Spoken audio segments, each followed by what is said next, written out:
Hi guys, James at RampantLionReviews again for you today with another beer review. For this one we are going to stick to Sweden and we're going to have a taste of a beer from one of the older craft breweries in Sweden, one that I've known about for a little while actually, but I've just never got around to actually trying anything from them. So for this one we are going to head to Västerås, which is just out to the west of Stockholm, supposed to be a very pretty city actually, and we're having a taste of my first beer from Hantverksbryggeriet. So literally, if you translate that into English, it means the handmade brewery, but we're having a taste of their Magna Forte today, which translates into English as, you know, the big opportunity or the great opportunity. But this is an Imperial Porter coming in at 9.3% ABV, and it's supposed to be a very nice beer, this one. I've heard some really good things about this brewery, and like I say, they are one of the older and I guess more established craft breweries here in Sweden, albeit for a long time they were just a very, very small operation. But really looking forward to trying this one, and as always I hope you guys enjoy my take on this beer. So anyway, as is usual with my reviews then, I'll tell you a little bit about the brewery. If you want to get straight to the tasting, just fast forward. All the usual links are in the description below. That's the brewery website, the link to my other reviews that hopefully I can do in the future from Hantverksbryggeriet. Very first time I'm trying one of their beers, as I mentioned. There's all the usual social media. If you want to see more beer reviews, do please consider subscribing to the channel. The whole channel of course has a geography based tagging system, so you can go into the home page and search for beer based on country, city, state, county, prefecture, whatever it is you're actually interested in. And as always, please do get in touch and let me know some of the other beers and breweries that you guys would like to see me review. It's always great to hear from you guys that are watching the videos, and the support that you show the channel is hugely appreciated. And you can also check out the playlist of beers from different countries as well. So anyway, to tell you a little bit about Hantverksbryggeriet then. So Hantverksbryggeriet, if I'm pronouncing that correctly, are based in Västerås, as I mentioned, out to the west of Stockholm,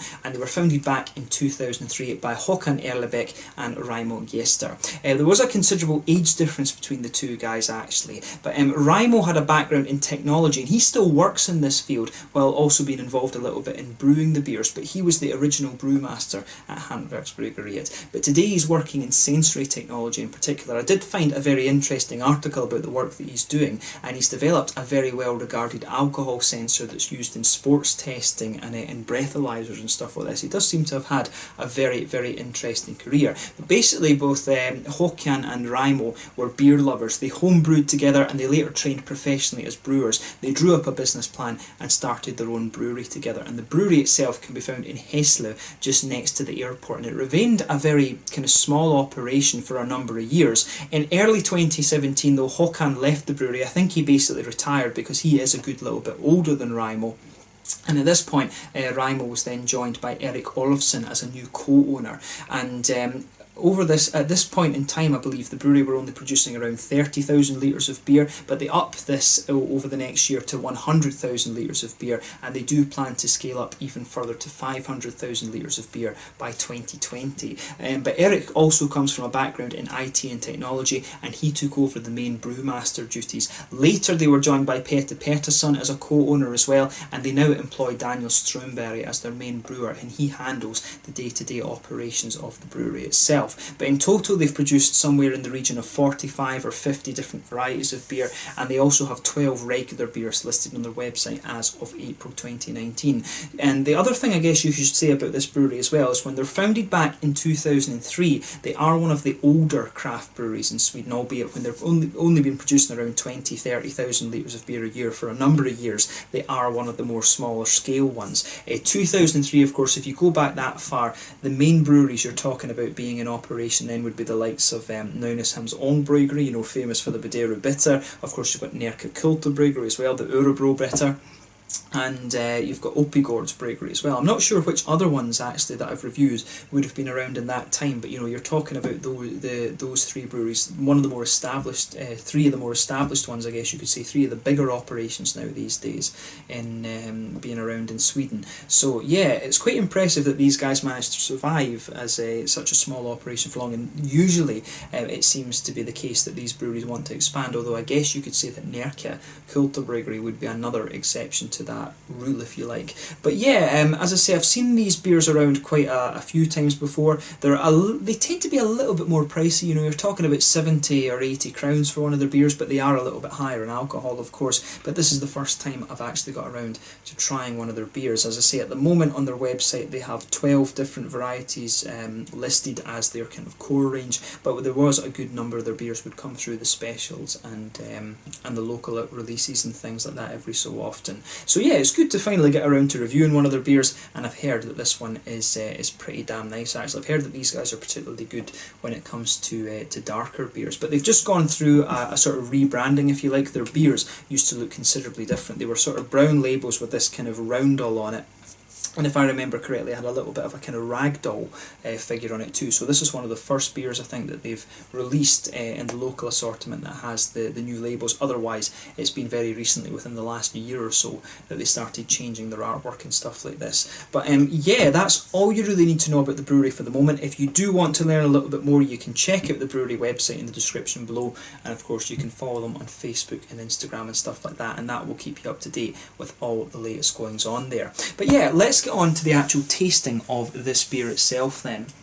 So yeah, pretty sort of plain and simple artwork on this one, I guess you could say. You know, there is that thing in Scandinavia, that minimalist style that they like to go for. We can get rid of the brewery notes for this one now, but you can see quite clearly on the front there, the Magna Forte, as I mentioned earlier, from Latin that translates into English as like the great opportunity, or the great chance, I guess you could say, something like that. But yeah, nicely presented beer, this one. There you can see the bottle cap on this, and yeah, on the front here it says basically this is a beer with Magna Forte and Real Pondus. Like, this is a beer with great poise. It's an Imperial porter that's got a big malty character and also a good level of hopping in it, I guess you could say.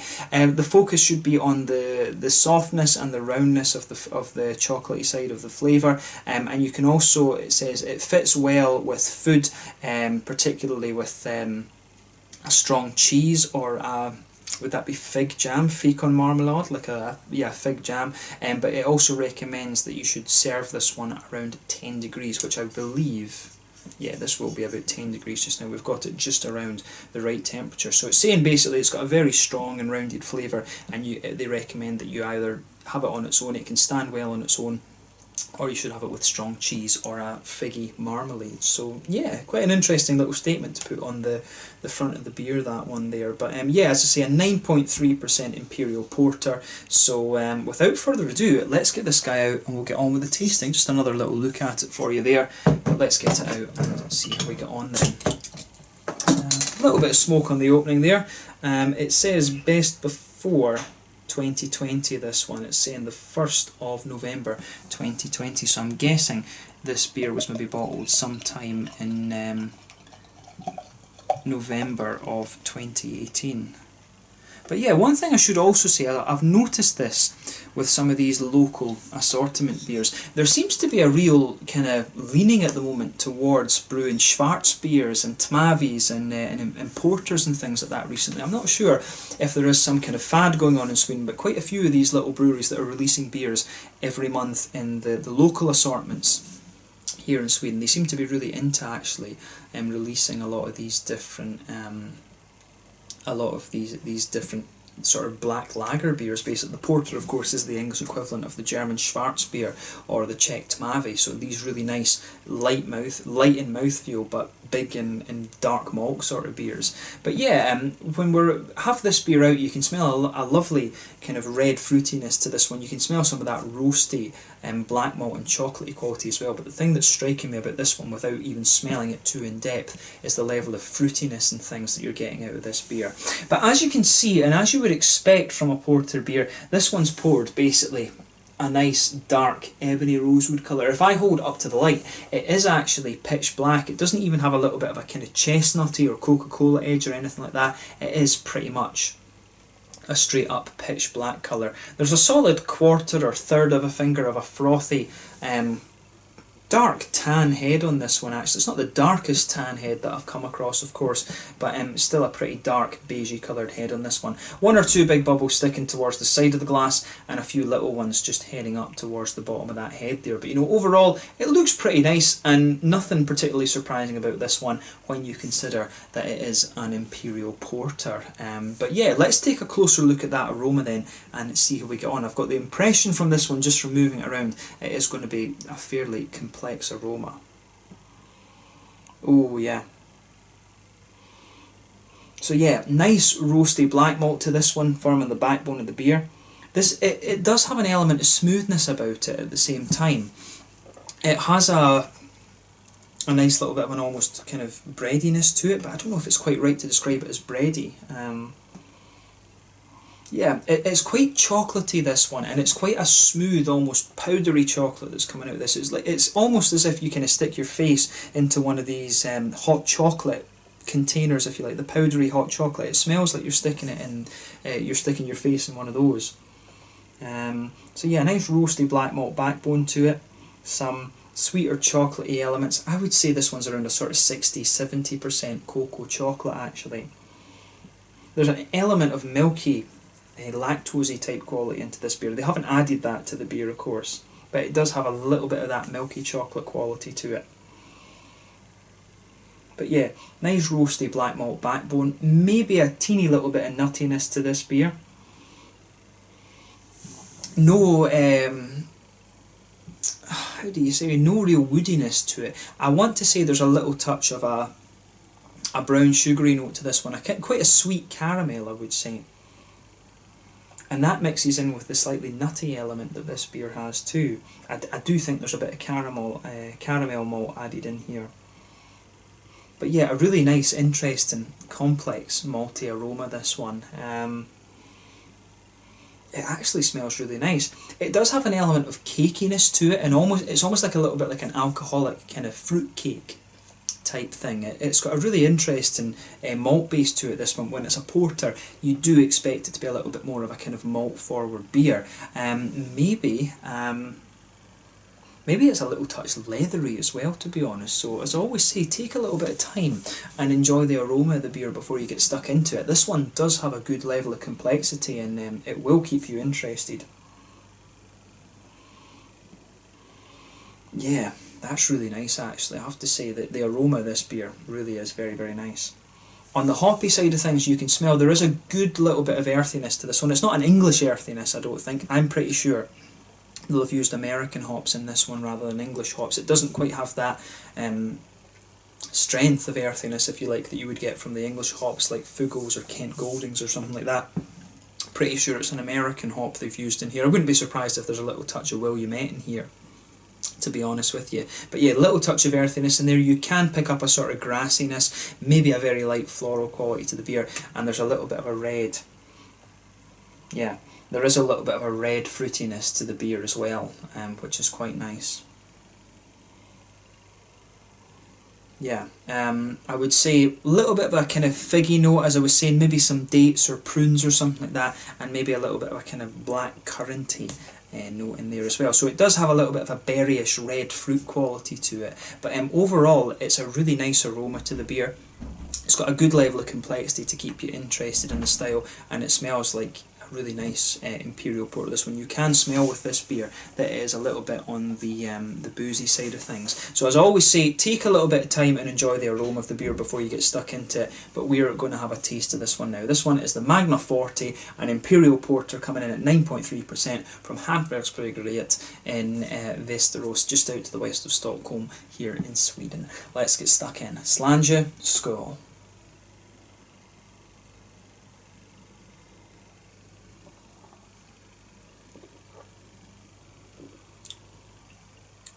Ooh. Yeah.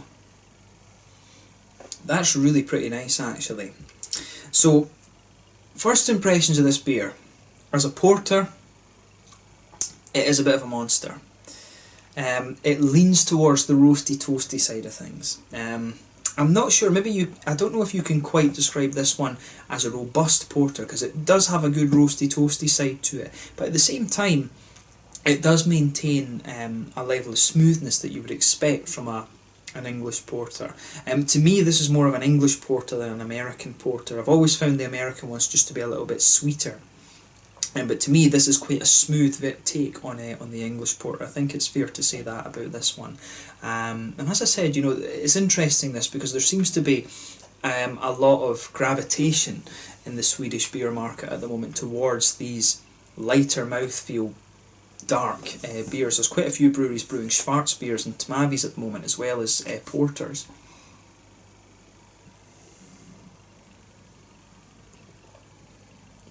But yeah, I think this is nice. So let's try and break this one down a little bit. The further you go into the flavour with this beer, you can feel the middle of your palate drying out, and more of the roasty black malts that are in here start to become a little bit more apparent. At the same time though, you do have, in the beginning, you do have an element of smoothness to this beer. There is a slightly bready quality to this one. But I do like the fact that this one, it does have some of that robust porter element to it.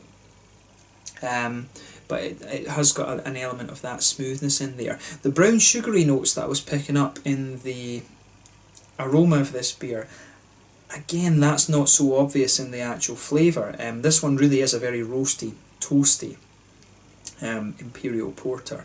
So I do like how this goes together. It just takes your mouth a little bit of time to adjust fully to exactly what's going on in this beer.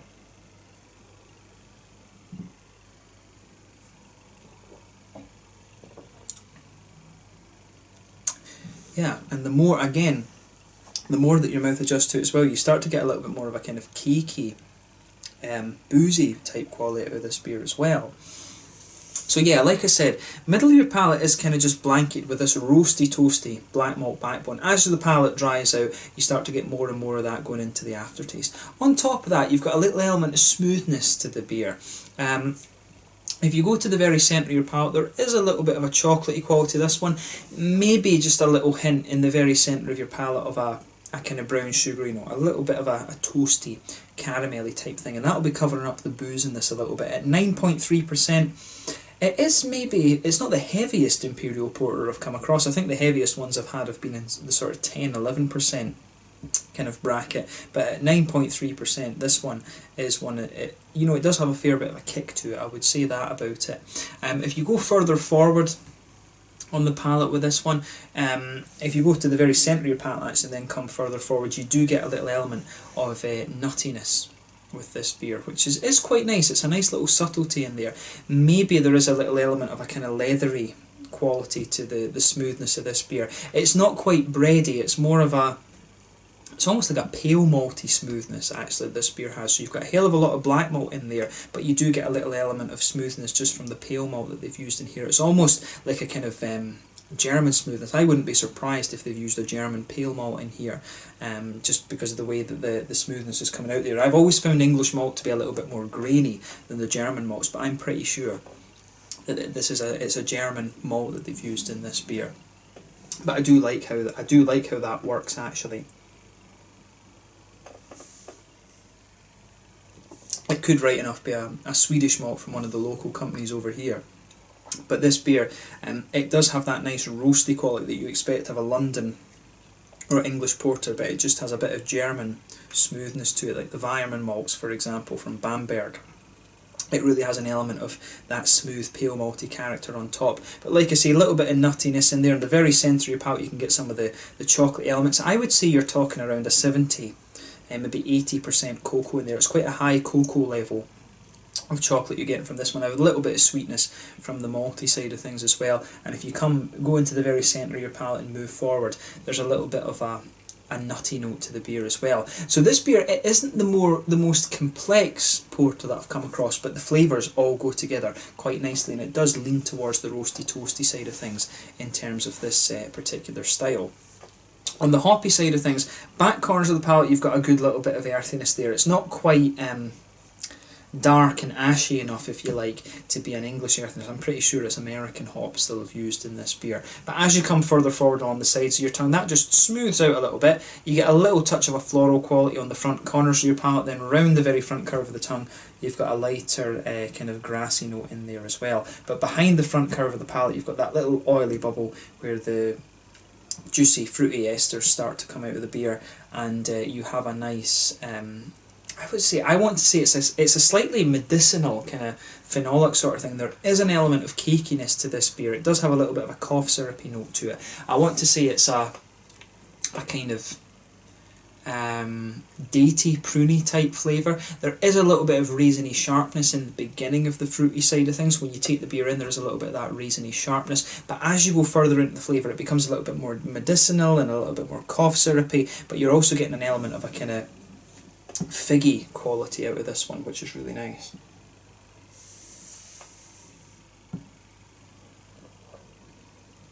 Yeah, no, in the beginning, and maybe it's right to say it's plummy as well, but yeah, a sort of plummy, raisiny sharpness in the beginning. You start to get some of the cakey, boozy elements on the front of the tongue too, which is nice. And the further you go into the aftertaste, some of the sharpness does remain there, but it just fades away to be a little bit more of a kind of figgy flavour the further you go into this one. It's not really blackberries or anything, but you can feel the very front of your palate just drying out a little bit. This beer, this is one of the driest porters I think that I've come across in recent times actually. It really does dry out your palate, this beer, and you start to get more and more of those roasty, toasty notes. But the black malt and the earthiness of the hops in this one build a really good bridge together, but definitely one of the more kind of roasty, toasty porters that I've had. The more and more I drink this one, the more I'm thinking that I should maybe refer to this beer as a kind of robust porter rather than anything else, but it does have a nice smoothness to it as well. I really think they've used a bit of German malt in here, but the main thing to take away is that this is a really nice porter, and if you do like them to be a little bit more roasty and toasty, you are certainly going to enjoy this one. But at 9.3%, the alcohol will hit you a little bit hard in this one, but it's a very nice beer, and it's cool to try this one as my first from Hantverksbryggeriet. So it definitely won't be the last beer I try from these guys, let's just say that. But yeah, I've enjoyed having a taste of this one, so just have a go at it for yourself and see what you think. Let's have a little look at the mouthfeel quickly.